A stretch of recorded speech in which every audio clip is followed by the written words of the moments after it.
모든 사람이 각자가 가진 독특한 인성과 성향이 있습니다. 학자들은, 어떤 사람들은 이것은 타고나는 것이다 라고 말하는 분들이 있고, 어떤 분들은 성장하는 과정 속에 주변 환경에 의해 형성되는 것이다 라고 말씀하는 분들도 있습니다. 저는 둘 다 근거가 있다고 생각을 합니다. 타고나는 요인도 있고 성장하는 과정 속에 만들어지는 요인도 있죠. 우리는 그렇게 우리 개인의 성격, 인성, 성향 이런 것들이 만들어집니다.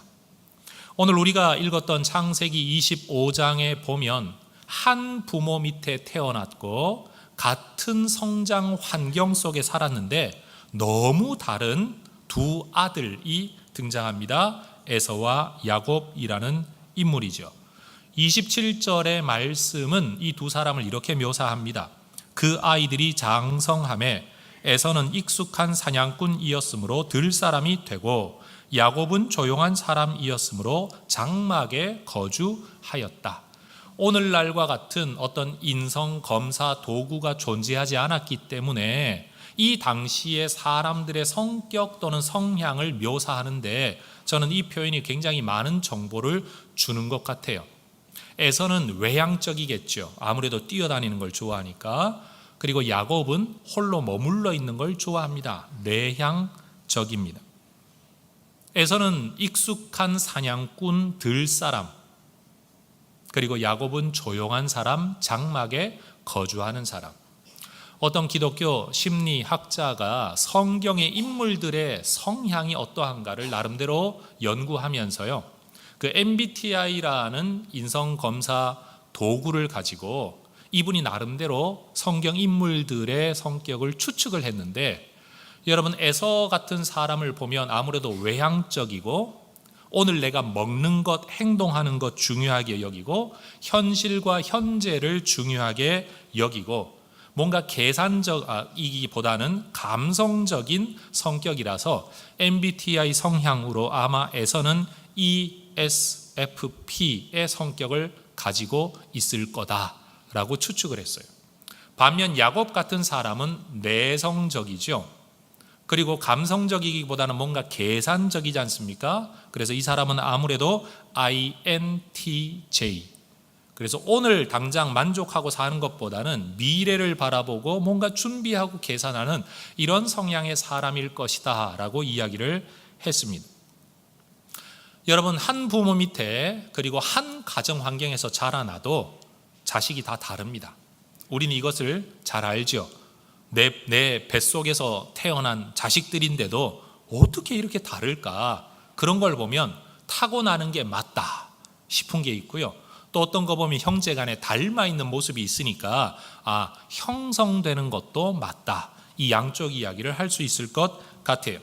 그런데 문제는 에서와 야곱만 각자의 성향을 타고난 게 아니라 그들의 부모였던 이삭과 리브가도 자기가 타고난 성향, 가진 성향이 있을 것이기 때문에 이 두 부모가 이 두 아들을 선호하는 데에도 차이가 있었습니다. 28절은 그렇게 말합니다. 이삭은 에서가 사냥한 고기를 좋아하므로 그를 사랑하고 리브가는 야곱을 사랑하였더라. 이삭의 성격을 우리는 이렇게 추측해 볼 수 있죠. 이삭은 에서를 정말 좋아했습니다. 특별히 에서가 사냥한 고기를 좋아했습니다. 아마 먹는 걸 즐겨했던 모양이에요. 얼마나 이삭이 먹는 걸 즐겨하는 사람이었는가 하면 자식 축복 기도 해줄 때도 그냥 불러놓고 기도하자 이러면 되는데, 네가 사냥한 고기를 먹고 내가 축복 기도 해줄게. 아마 이삭은 추측건데 참으로 성격상 조용한 사람이기는 하지만 사람과 관계 맺고 함께 먹는 것을 좀 즐거워하는 사람이었던 것으로 우리는 추측을 하죠. 그래서 이삭과 리브가의 성향이 반반씩 에서에게 야곱에게 이렇게 아마 전해졌을 거라고 생각을 하는 겁니다. 제가 하는 이야기의 결론은 이겁니다. 사람마다 타고난 성향이 있다. 그리고 선호하는 성향이 따로 있다. 여러분, 똑같은 자식이라도요, 사실은 마음이 더 끌리는 자식이 있고 더 애틋한 자식이 분명히 있습니다. 옛날 어른들은 자식 다 귀하다는 말을 10손가락 깨물어 아프지 않은 손가락 없다 라는 말로 표현했지만 저는 이렇게 말하고 싶어요. 10손가락이 다 있어도 목적에 따라 사용하는 손가락은 다르다. 그러죠. 어떤 일을 할 때는 이 자식에게, 어떤 일을 할 때는 저 자식에게 더 많은 의지를 하는 것 우리가 잘 알죠. 그렇게 이삭과 리브가는 서로가 선호하는 아들이 따로 있었습니다. 여러분, 우리는 내가 가지고 있는 성향을 어떻게 할 수는 없습니다. 그런 면에서는 내가 나 자신을 받아들여야만 합니다. 물론 내가 마음에 들어하지 않는 나의 모습이 있을 수 있습니다. 심지어 저도 그렇거든요. 내가 좀 이런 성격을 가졌더라면 얼마나 좋을까라고 동경하고 있는데 어떤 사람들은요, 내가 좀 바꿔졌으면 하는 나의 그 성격을 동경하는 사람이 있더라고요. 그리고 제가 동경하는 성격을 가지고 있는 그 사람도 내가 좀 이렇게 되었으면 어떨까 하고 또 다른 걸 부러워하는, 자, 이럴 때 하는 말이 있죠. 남의 떡이 커 보인다 라는. 왜냐하면 내가 어떤 삶을 살아가다가 보면 늘 좋은 건 좋은 건데 좀 아쉬운 구석이 있기 때문에. 그러나 우리는 알아야 됩니다. 한 사람이 모든 것을 다 가질 수는 없는 거다. 그런 면에서 일단 우리는 생겨난 나 자신, 만들어져 있는 내 자신을 일단은 받아들여야 합니다.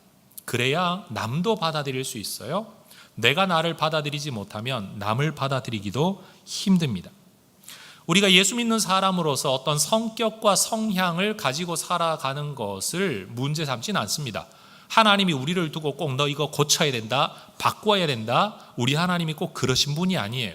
하나님은 내성적인 사람은 내성적인 사람대로 좋아하시고 외향적인 사람은 외향적인 사람대로 좋아하십니다. 치밀한 사람은 치밀한 사람대로 좋아하시고요, 뭔가 흥에 겨운 사람은 그 나름대로 하나님 다 좋아하십니다. 따라하십시다. 하나님은 있는 그대로 나를 사랑하십니다. 옆에 분에게 인사하십시다. 하나님은 있는 그대로의 당신을 사랑하십니다. 여러분, 꼭 여러분의 성격을 고치려고 달려들 필요는 없습니다. 그러나 우리가 어떤 성향을 가지고 있든지 우리가 이 두 가지 사실은 꼭 기억해야 됩니다. 첫 번째, 내가 가지고 있는 성격이 좋고 나쁜 것은 아니지만, 성향이 이건 좋고 저건 나쁘고 그런 건 아니지만, 우리가 죄인이다 라고 말을 할 때는 내가 가지고 있는 성향도 죄에 오염되어 있다는 사실을 인정해야 됩니다. 내 성향을 고쳐야 된다, 바꿔야 된다, 남에게 더 좋다, 내게 더 좋다 이렇게 말할 수는 없는 거지만, 우리 모두가 어떤 성향을 가지고 있든지 그 성향에는 죄로 말미암은 부정적인 그림자들이 다 존재한다는 거예요. 치밀하고 정확한 걸 원하는 만큼 이면에는 분노하거나 남을 받아들이지 못하는 잘못을 범할 수가 있고요. 또 사람들과 화평하게 지내고 화목하게 지내는 것을 좋아하는 만큼 어떤 면에서는 결단성이 없을 수도 있고 게으르고 나태해질 수도 있다는 것. 그건 성격이 가진 특성이다라고 말할 수도 있는 거지만, 우리 성경적인 관점에서 보면 각 사람이 다 아름다운 모습, 온전한 모습으로 하나님 만드셨는데 죄로 말미암은 어둠의 그림자가 내 성향 안에 있다. 여러분, 그럼 어떻게 해야 되죠? 내 성향이 가진 장점을 살리면서도 어둠의 그림자, 죄성의 요인들을 우리가 어떻게 극복해 가야 할 것인지에 대하여서 우리가 생각해야 된다는 거죠. 그런 면에서 우리의 모두에게는 예수 그리스도의 장성한 분량에 이르도록 자라가야 한다라는 삶의 분명한 방향성이 있다는 겁니다. 다시 말합니다. 타고난 건 어쩔 수 없이 받아들여야 하지만 타고난 성향 속에서도 믿음 안에 성장해 가야 할 책임이 우리에게 있다. 그래야 우리는 더 행복하고 온전한 삶을 살 수 있다는 겁니다. 저는 그런 면에서 우리가 어떤 성격, 성향, 인성을 가지고 있든지 상관없이 오늘 저는 이 에서와 야곱 이야기에서 정말로 중요한 신앙의 본질적인 하나의 가치관이 저와 여러분에게 깨달아질 수 있기를 바라면서 오늘 설교를 합니다. 형이었던 에서는 지극히 현실주의자였습니다. 내 배만 채워지면 더 이상 다른 것들에 대해서는 신경도 쓰지 않는 어떤 면에서 물질주의자였다고도 말할 수도 있겠죠. 그는 태어나면서 하나님께로부터 주어졌던 장자의 명분과 권한을 별로 귀하게 여기지를 않았던 것 같습니다. 사람은 누구나 자기가 이미 가지고 있는 건 귀하게 여기지를 않는 성향이 있지요. 에서가 그랬던 것 같아요. 반면 동생 야곱은 내가 가지고 태어나지 못했던 장자의 명분, 여기에 대한 욕심이 굉장히 많았어요. 열망이 있었어요. 그래서 어떤 사람은 야곱의 인생을 두고 경쟁자라는 말로 표현하기도 합니다. 늘 이기려고 하는 사람, 남의 것을 내가 쟁취하려고 하는 사람이 야곱의 모습이라는 거죠. 어쨌든 야곱은 하나님께서 인생에게 허락하시는 어떤 좋은 것들에 대한 열망을 가지고 있었습니다. 이 두 사람의 사고방식에 극명한 차이가 드러나는 한 사건이 바로 오늘 본문에 나타난 기록입니다. 어느 날 에서가 사냥을 하고 집으로 돌아왔습니다. 마침 야곱이 집안에서 요리를 하고 있었습니다. 그 냄새가 얼마나 나를 유혹했을까요? 그래서 에서가 동생에게 말을 합니다. 그 붉은 것을 내가 먹게 해라. 말이 굉장히 어렵죠. 우리처럼 말하면 야, 좀 줘. 이러면 되는데 야, 먹을 것 좀 줘. 라고 말을 했는데 이 약삭 빠른 야곱이 형이 무지 배고픈 지금 상황을 이용해서 거래를 합니다. 31절 말하죠. 야곱이 이르되 형의 장자의 명분을 오늘 내게 팔라. 배고픈 사람 앞에 놓고 죽 한 그릇 앞에 놓고 거래하는 겁니다. 장자의 명분을 팔면 주고 안 팔면 안 줄 거다. 그랬더니만 너무 쿨한 성격을 가지고 있었던 에서가 32절에서 이렇게 말합니다. 내가 죽게 되었으니 이 장자의 명분이 내게 무엇이 유익하리요. 여러분, 에서는 좀 뻥쟁이였던 것 같습니다. 한 끼 굶는다고 뭐 어떻게 죽습니까? 그냥 우리말로 하면 배고파 죽게 되었다, 뭐 이런 표현이겠죠. 그런데 더 중요한 건 배고파 죽게 되었다, 배고프다, 먹고 싶다라는 열망 이면에 하나님이 주신 장자의 명분, 이까짓 게 무슨 소용이 있냐라고 생각을 했다는 사실이에요. 그러자 야곱이 한 번 더 이야기합니다. 맹세해라, 맹세해라. 그러자 에서가 맹세합니다. 그리고 34절은 말합니다. 야곱이 떡과 팥죽을 에서에게 주매 에서가 먹으며 마시고 일어나 갔으니 에서가 장자의 명분을 가볍게 여김이었더라. 여러분 한번 따라해 보십시오. 먹으며 마시고 일어나 갔으니. 성경이 기록하고 있는 이때의 상황은 굉장히 전개가 빠릅니다. 그렇죠? 먹으며 마시고 다 먹고 나니까 일어나 가버렸다. 다시 한번 생각하는 일이 없습니다. 고민하는 모습이 보여지지 않습니다. 다시 말해 성경이 기록하고 있는 이 내용은 뭐냐? 장자의 명분을 팔고 말고 하는 일에 대해서 에서가 두 번 다시 생각 안 했다는 겁니다. 그걸 그렇게 중요하게 여기지 않았다는 모습을 성경은 이런 그의 행동을 묘사하면서 한 번 더 강조하죠. 그리고 이런 에서의 모습에 대하여 성경이 어떻게 설명하느냐? 에서가 장자의 명분을 가볍게 여김이었더라. 에서의 이러한 삶의 사고방식과 가치관을 보여주는 사건은 이것 하나로 끝나지를 않습니다. 26장에 넘어가 보면 나이가 이제 40세에 이르게 된 에서가 결혼을 합니다. 그런데 여러분, 참 배포 큰 남자예요. 결혼을 할 때 한 여자하고 하지 않고요, 한꺼번에 두 여자하고 결혼을 합니다. 34절 보십시오. 에서가 40세에 헷 족속 부에리의 딸 유딧과 헷 족속 엘론의 딸 바스맛을 아내로 맞이하였더니 그들이 이삭과 리브가의 마음에 근심이 되었더라. 따라하십시다. 헷 족속. 한 번 더요. 헷 족속. 성경이 많은 설명을 하고 있지는 않지만 여러분, 에서의 결혼이, 그리고 에서와 결혼한 두 여인이 이삭과 리브가의 마음에 근심이 되었습니다. 아무래도 믿음 없는 이방 여인과의 결혼이었기 때문일 것이라고 추측을 합니다. 여러분, 탐탁치 않은 결혼이었다 할지라도 시간이 흐르면 서로 수용하고 받아들이고 서로 맞춰가다가 보면 처음은 좀 안 좋았더라도 나중에는 좋아지는 일이 있을 수 있잖아요. 그런데 에서 집안은 그러지를 못했어요.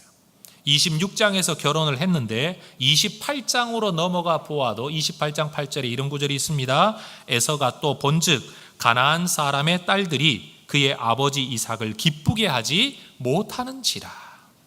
시간이 흘러도 여전히 이 아내들이 부모의 마음에 기쁨이 되질 않습니다. 그런데 왜 기쁨이 되지 않느냐? 뭐 요리를 못해서 그런 거냐? 살림을 못해서 그런 거냐? 성경은 그런 이야기를 하지 않고요. 앞에 이런 설명을 두고 있습니다. 가나안 사람의 딸들이 라는 말로 이 상황을 묘사하고 있다는 거예요. 그러니까 처음부터 시작되어졌던 이방 여인과의 결혼 속에서 아마 이 며느리들이 기존의 사고방식을 바꾸거나 고치거나 믿음 안으로 들어와서 부모와 함께 신앙 안에 살지 않고 끝까지 이방 사람의 사고방식과 삶의 스타일을 고집했던 것 같아요. 우리말로 하면 타고난 성질 그대로 시집 와서도 계속 살았다는 사실이에요. 그리고 그것이 시아버지와 시어머니의 마음에 기쁨이 되지를 않았다는 거죠. 이것을 바라보고 있는 에서 마음이 불편했습니다. 그런데 여러분, 에서가 얼마나 참 대범한 남자인지요. 그래? 내 아내들이 부모님을 기쁘게 못해? 그럼 뭐 결혼 한 번 더 하지 뭐. 그리고요, 결혼을 한 번 더 해요. 성경 창세기 28장 9절입니다. 이에 에서가 이스마엘에게 가서 그 본처들 외에 아브라함의 아들 이스마엘의 딸이요 느바요의 누이인 마할랏을 아내로 맞이하였더라. 이번에 결혼할 때는요, 좀 고민을 많이 했어요. 이방 여인 데려오지 않고 그래도 자기의 조상인 아브라함 할아버지의 후손 가운데 한 여인을 아내로 맞이했다는 겁니다. 여러분, 이런 점에서 보면 에서가 부모 마음을 헤아리는 사람이 맞습니까? 아닙니까? 맞죠. 내 아내들이 부모님을 기쁘게 하지 못한다? 그러면 그냥 어쩔 수 없는 것 아닙니까? 결혼은 내가 했는데 이러고 사는 게 아니라 부모님 때문에라도 내가 뭔가 결혼을 한 번 더 해야 되겠다. 여러분, 이 시대의 문화 관습을 이해하셔야 됩니다. 오늘날은 절대 그러시면 안 됩니다. 어떤 면에서 보면 에서는요, 상남자 같은 사람이에요. 한번 가만 생각해 보세요. 저는 야곱과 에서를 비교하면 인간적으로 보면 에서에게 훨씬 더 마음이 끌립니다. 외면적으로 보더라도 여러분, 집안에만 처박혀 있는 남자하고 돌아다니면서 사냥해 와서 가족을 부양하는 남자하고 어떤 남자가 더 멋집니까? 저는 사냥하는 남자가 훨씬 더 남자답다고 여겨져요. 그리고 여러분, 쪼잔하게 앉아가지고 밥 한 그릇 가지고 거래하고 밀당하고 계약해라 뭐 해라 맹세해라 이런 남자가 좋습니까? 아니면 야, 배고픈데 먹을 것 좀 내놔봐 주는 대로 먹는 남자가 낫습니까? 에서가 훨씬 낫죠. 그리고 먹고 나면 뒤로 앉아가지고 야, 아까 했던 거 물리자, 내가 배고파서 그랬는데 이러지 않고 먹고 마시고 일어나 가버렸다. 뭐 아무것도 신경 쓰지 않아요. 그리고 결혼을 했는데 한꺼번에 두 여자랑 할 능력이 있고, 그것도 결혼했는데 부모 마음에 기쁨이 안 되면 까짓 거 한 번 더 하지 뭐. 여러분, 여러 면에서 이 에서라는 인물은 참 거리낌이 없이 시원시원하게 살아가는 사람 같아요. 성경을 조금 더 읽어가다가 보면 여러분, 자신의 장자의 명분과 축복의 기도를 속여 빼앗아 버렸던 이 동생을 내가 아버지 곡할 날이 가까웠으니 이놈을 어떻게 내가 처벌해버리라 마음에 앙심을 품었었잖아요.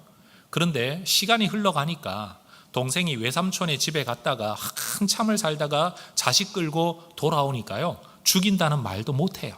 이렇게 마음이 따뜻한 남자예요.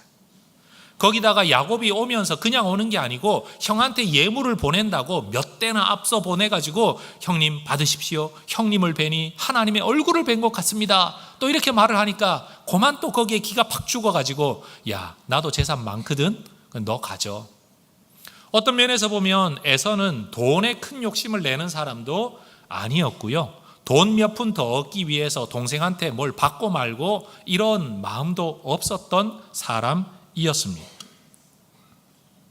그런데 제가 궁금한 건 이거죠. 인간적으로 보면 늘 속이면서 쪼잔하게 살아가는 야곱, 에서 같은 정말 멋진 남자, 그런데 왜 성경은, 하나님은 아브라함과 이삭이라는 믿음의 계보를 잇는 일에 에서 같은 상남자를 사용하지 않으시고 정말 쪼잔한 야곱 같은 인물을 사용하셨느냐? 인간의 성격으로 보더라도, 인성, 성향으로 보더라도 여러분, 저는 야곱보다 에서가 훨씬 더 인간적인 호감도가 있는데 왜 하나님은 야곱을 선택하셨느냐?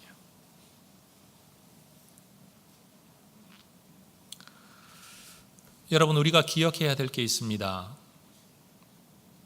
한 사람의 인생을 결정짓는 게 꼭 인격적 성향만은 아니다.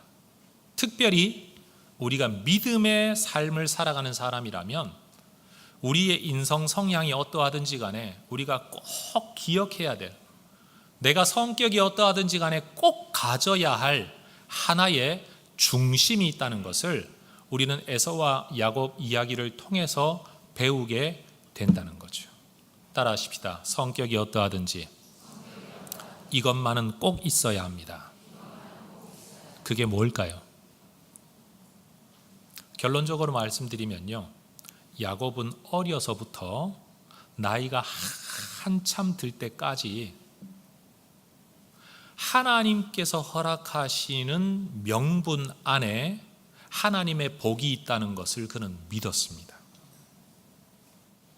직분, 이거 별로 귀히 여기지 않죠. 그러나 하나님 나라의 명분에는 엄청난 약속이 있다는 사실을 야곱은 믿었습니다.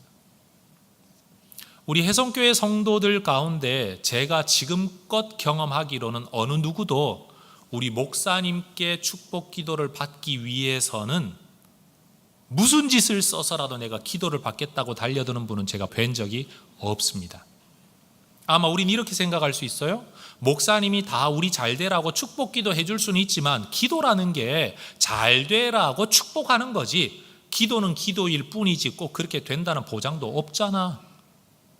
아니 뭐 이 사람한테도 좋은 말 해줄 수도 있고 저 사람한테도 좋은 말 해줄 수도 있고, 기도는 언제든지 누구에게든지 다 좋은 거 말해줄 수도 있는 거지 뭐 가진 입 가지고 좋은 말 왜 못 해줄까? 우리는 축복 기도를 그렇게 생각하잖아요. 야곱도 그렇게 생각했을까요? 야곱이 그렇게 생각했다면요, 형의 축복 기도를 그렇게까지 염소 털로 옷을 꾸며가지고 아버지에게 가서 속여가면서 기도를 받을 이유가 없지 않습니까? 형 기도할 때 뒤에 따라가서 아버지 저도 기도해 주세요 이러면 될 거 아니에요.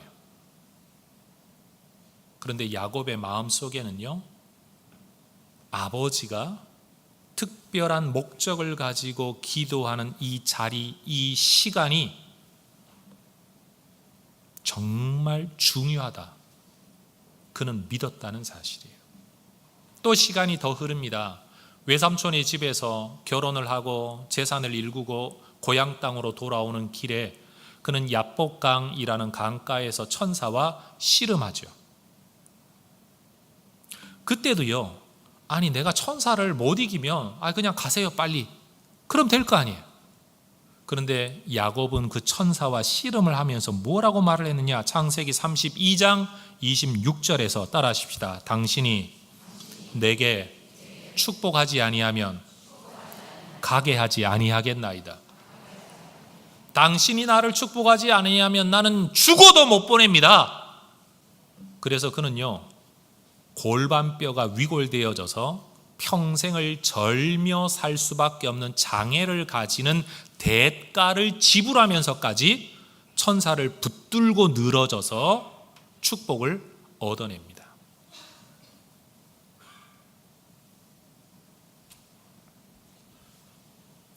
여러분, 에서와 야곱이 가지고 있는 한 사람으로서의 인성과 성향은 그냥 많은 성향 중에 하나이고 그 사람의 것인, 누가 더 낫고 못하다고 말할 수 없는 것이지만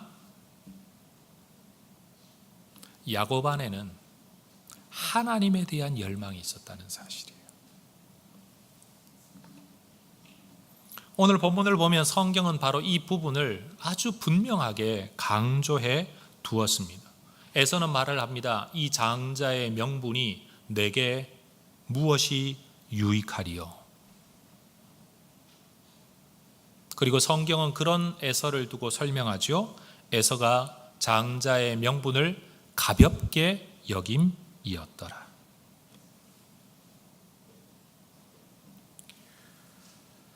성경은 이때 이 에서의 행동에 대하여서 신약 성경에서 한 번 더 설명합니다. 해석합니다. 평가합니다. 어떻게 해요? 히브리서 12장 16절에 한 그릇 음식을 위하여 장자의 명분을 판 에서와 같이 망령된 자가 없도록 살피라. 장자의 명분을 가볍게 여긴 이 에서의 행동을 성경은 망령된 일이라고 해석하고 있습니다. 여러분, 우리가 일상의 삶을 살면서 어르신들께서 연세가 드셔서 우리가 흔히 말하는 치매 또는 풍기가 있으셔서 사리 판단을 제대로 못할 때 우리는 아이고 어르신이 망령 들었네 라는 말을 합니다. 정상적인 사고 판단을 못하는 상태. 근데 에서는 지금 그 나이가 아니에요. 젊은 때입니다. 그럼에도 성경은 말합니다. 망령된. 중요한 것을 중요한 것으로 알아보지 못하는, 귀한 것을 귀한 것으로 판단하지 못하는 상태는 망령된 상태입니다.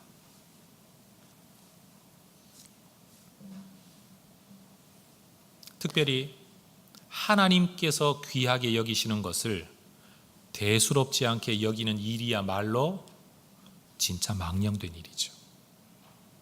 오늘날 우리가 이 땅을 살면서 경험합니다. 사람들 가운데 워낙 이상한 사람들이 많아서 사람에 대한 신뢰가 깨어지고 기대가 깨어지는 게 참 안타까운 일이기는 하지만 그럼에도 불구하고 사람만큼 귀한 존재가 어디 있습니까? 그 사람을 귀히 여기고 사람을 사랑하는 것이 본질인데 사람의 삶의 도리이잖아요. 그런데 잘못된 경험 때문에 사람에 대한 사랑을 닫아버리고 사람과의 관계를 끊어버리는 일은 망령된 일입니다. 절대 행복을 얻을 수 없는 일이에요.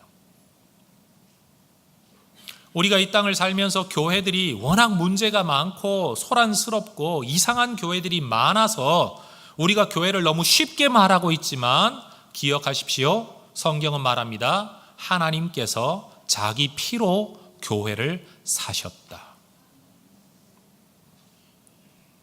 우리가 경험하는 현실적인 정말 말도 안 되는 교회들이 많음에도 불구하고 하나님 보시기에 교회는 어떤 교회냐? 자기 피값으로 사셨다.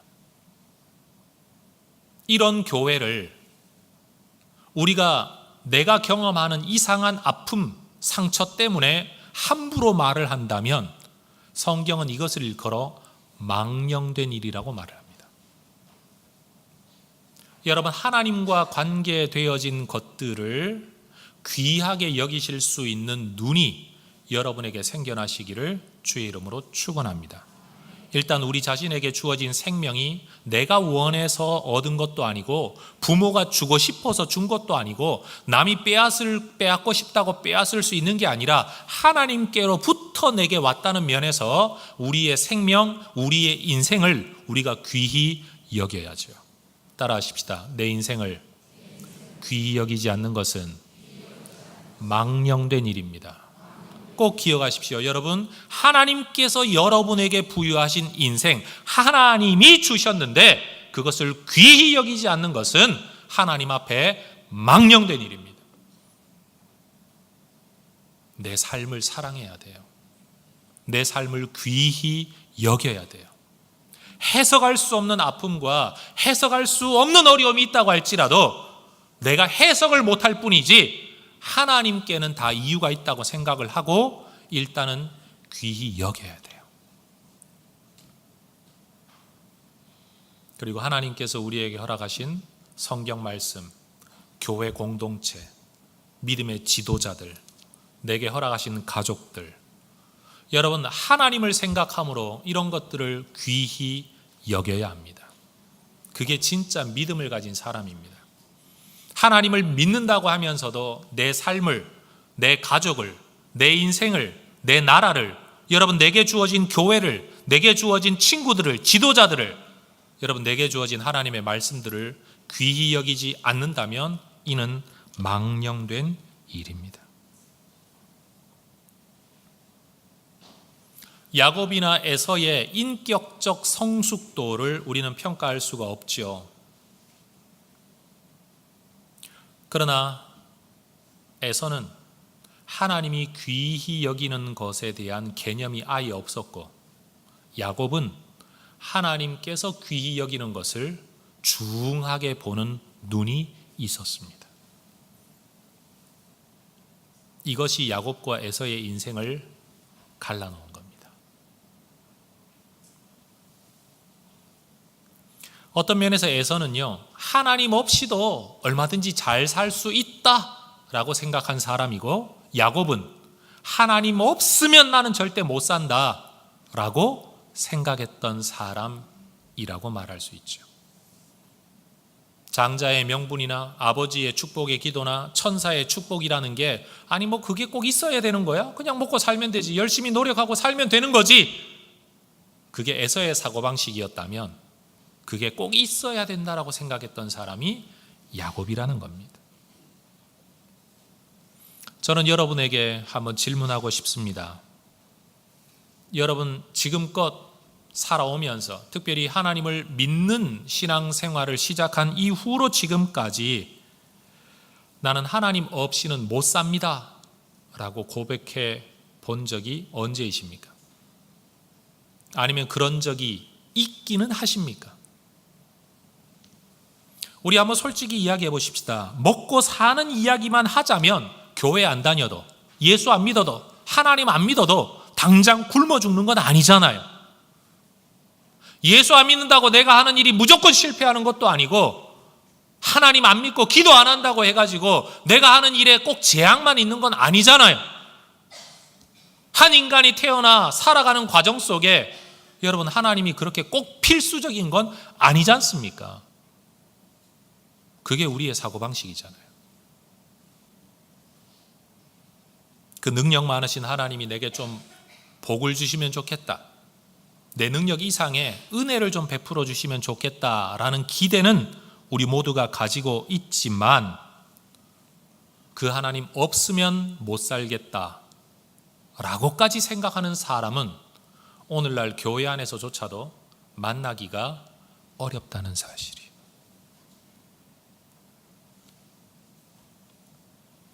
오늘날 대부분의 기독교인들이 신앙을 선택으로 생각하며 살아가고 있습니다. 선택, 내가 선택한 거다. 필수라고 여기지 않습니다. 여기서 떠나면 내가 죽는다고 생각하는 사람이 많지 않다는 거예요. 그런 면에서 저와 여러분은 야곱보다는 에서를 훨씬 더 닮아 있죠. 나름대로 인격도 훌륭하고 자기 삶의 책임감도 있고 다른 사람을 배려하는 마음도 있고 정말 세상 보기에 멋지게 살아가고는 있지만 하나님을 옵션이라고 생각하는 사람들, 내가 교회에 몸담고 살아가고는 있지만 예배에도 참석해서 살아가고는 있지만 하나님 없으면 못 산다 라고 목숨 걸고 달려드는 야곱이 아니라, 아니 뭐 그까짓 거 주일 예배 한번 빠지면 어때? 아니 성경 좀 안 읽으면 어때? 아니 기도 그거 어떻게 다 할 수 있어? 어떻게 교회 일마다 다 헌신할 수 있어? 등등 그런 것들을 별반 대수롭지 않은 것으로 가볍게 여기는 마음가짐 속에 우리가 살아가고 있다면 성경은 분명히 우리를 망령된 자라고 말할 거라는 거죠.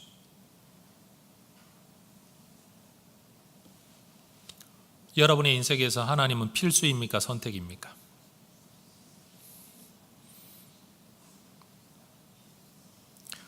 여러분 한 남자와 한 여자가 있는데 뭐 예를 들어 보십시다. 너무 멋진 남자, 너무 멋진 여자입니다. 근데 두 사람이 이렇게 이야기를 하고 있어요.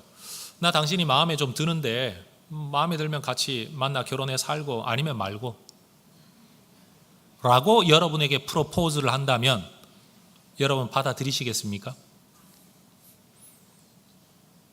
아니면 당신 없으면 세상에 여자 많으니까 난 딴 여자 찾아갈 수 있는데 그래도 지금은 내가 당신이 마음에 드니까 어때? 한번 생각해 보시죠.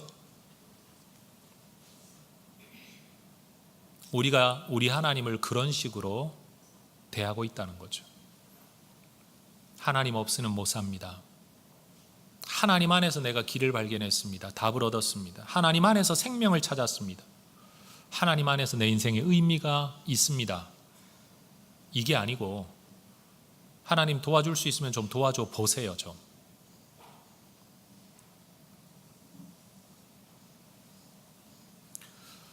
오늘날 우리 기독교인들, 제가 분명히 말합니다. 기독교인이라고 일컬어지는 종교인들 안에 있는 신앙의 함정이 바로 여기에 있습니다. 우리 하나님과 예수님이 전부가 아니라는 사실. 교회에 몸담고 살고 있지만 우리는 에서처럼 살아가고 있다는 사실.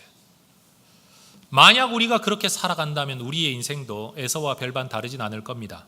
에서가 구원 받았냐 못 받았냐 제가 지금 그 이야기를 하는 게 아닙니다. 저도 그 부분에 대한 대답을 확실히 할 수 없습니다. 에서가 하나님을 믿었냐 안 믿었냐 성경은 거기에 대해 아무런 이야기를 남겨놓고 있지는 않습니다. 다만 그가 가지고 있었던 삶의 태도, 삶의 관점, 사고방식, 하나님께서 허락하신 장자의 명분을 가볍게 여김이었더라. 성경은 이것을 망령되다라고 말하고 있다는 이 진술 자체에서 우리의 삶을 돌아볼 필요가 있다는 거죠.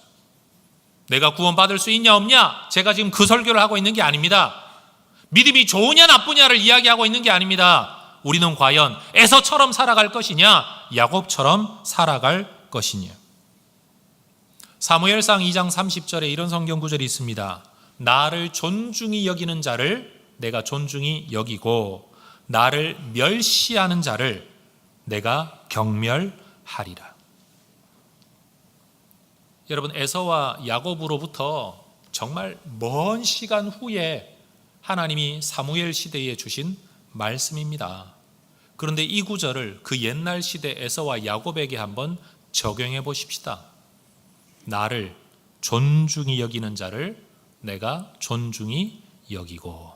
누구 이야기죠? 야곱 이야기 아닙니까? 나를 멸시하는 자를 내가 경멸하리라. 누구 이야기입니까? 에서 이야기 아닙니까?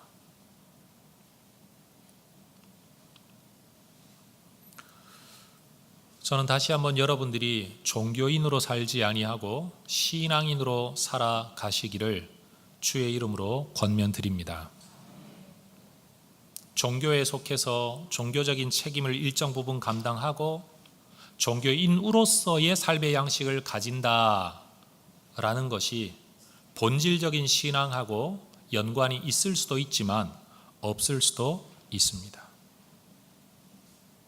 내가 일반적인 사회 공동체에 속해도 멤버십을 가지려면 훈련을 받아야 되고 멤버십을 유지하려면 최소한의 회비를 내야만 하고 그 멤버십 안에서 일정한 리더십을 발휘하려면 더 큰 시간과 돈의 부담을 져야 그 공동체에서 리더의 자리에 가는 것 아닙니까? 하다못해 동창 회장이 되더라도 더 많은 회비를 내고 행사 있으면 기부를 좀 해야 여러분 회장이 되는 것 아닙니까? 만약 교회를 그런 식으로 다니고 있다면 멤버십을 가지기 위해서 최소한의 책임을 다하고 멤버십을 유지하기 위해 헌금을 하고 멤버십에서 좀 더 많은 책임과 리더십을 얻기 위해 내가 좀 더 헌신을 하게 된다면 여러분 사회 조직과 교회는 도대체 무슨 차이가 있다는 말입니까?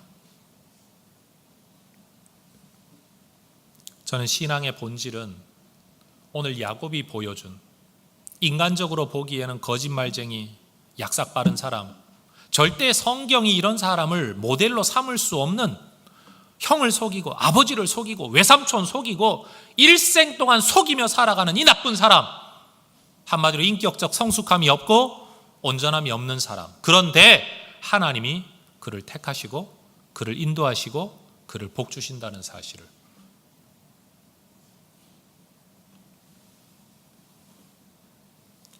여러분, 하나님을 귀히 여기는 저와 여러분이 될 수 있기를 축복합니다. 이 땅에 어떤 인간이 흠이 없는 사람이 있고 이 땅에 어떤 인격적 성향이, 약점 없는 성향이 있겠습니까? 그런 면에서 인격의 성숙은요, 신앙생활 시작된 이후에 하나님 나라의 성화의 과정에서 우리에게 중요한 것이지, 인격적 성화가 이루어지고 난 다음에 구원을 받는 건 아니죠. 우리는 여전히 사람 관계 속에서 성격 때문에 참 많은 어려움을 겪고 살아갑니다. 그런데 사실은 죽을 때까지 여기에서 자유로울 수 있는 사람은 아무도 없죠. 신앙의 본질은 우리 하나님에 대한 우리의 마음의 태도로부터 시작되어집니다. 하나님을 향한 간절함이 여러분 안에 있기를 축복합니다. 하나님을 귀히 여겨서 하나님의 이름과 연관되어진 모든 것들을 귀히 여기면 하나님이 여러분의 인생을 존귀하게 만들어 주실 겁니다.